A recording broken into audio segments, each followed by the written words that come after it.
The challenge that an African student who is ambitious faces is that they do not have the financing if the household income is insufficient or if they do not get a scholarship. As a result of that, there are many, many African students every year. Our estimate is that the financing gap is $25 billion a year worth of a financing gap of students that receive offers from global universities but do not have the means to finance the education and therefore cannot realize their highest potential. That is what the partnership with Nelnet Bank, which we were so grateful and pleased to announce at the recent Clinton Global Initiative meeting of 2022, is looking to solve, enabling African brilliance to have a global impact. And speaking of that, there clearly seems to be a demand for African minds, and you talk about the world having underinvested in African brilliance. Please tell us what you mean by that.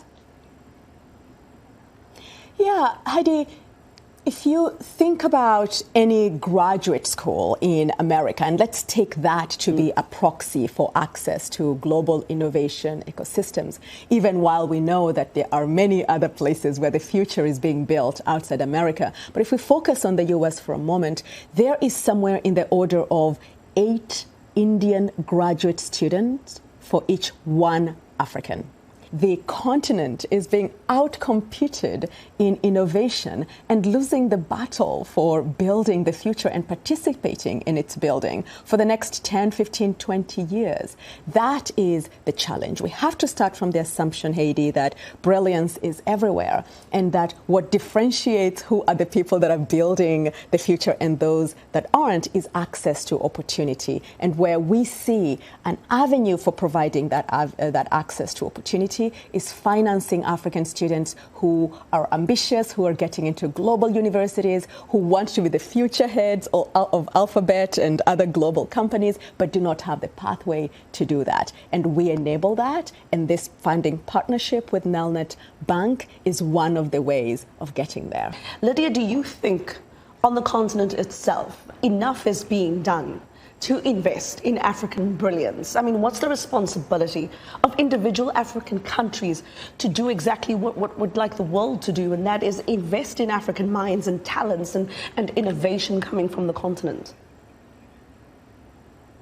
That's a really important question.